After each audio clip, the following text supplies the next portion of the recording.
जय जिजाऊ, जय शिवराय, जय शंभूराजे. गडकिल्ले संवर्धन प्रतिष्ठान महाराष्ट्र राज्य सादर करीत आहोत शिवसाम्राज्याचे दिनविशेष. 28 मार्च इसवी सन 1670.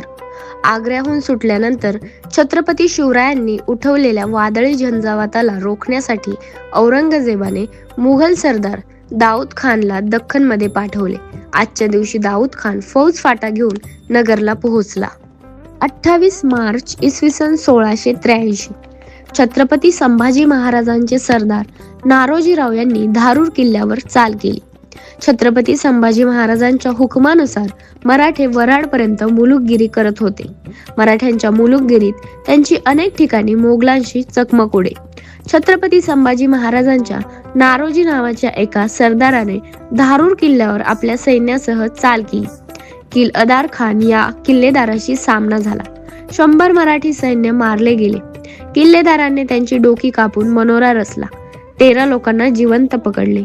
मोगल सैनिक बहुतेक कामी आले, मात्र मराठ्यांनी प्रचंड पराक्रम गाजवून मोगल सैन्य कापून काढले.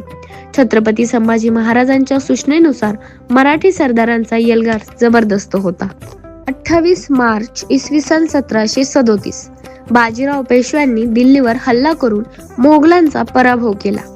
मे 1736 मध्ये दिल्लीच्या बादशहाकडून अनेक किल्ले, जहागिऱ्या आणि 50 लाख रुपये मिळण्याचा तह झाला, पण तो पुरा न झाल्याने 28 मार्च 1737 रोजी पेशव्यांनी थेट दिल्लीवर धडक मारून दुसऱ्या दिवशी रामनवमीस यात्रा लुटली.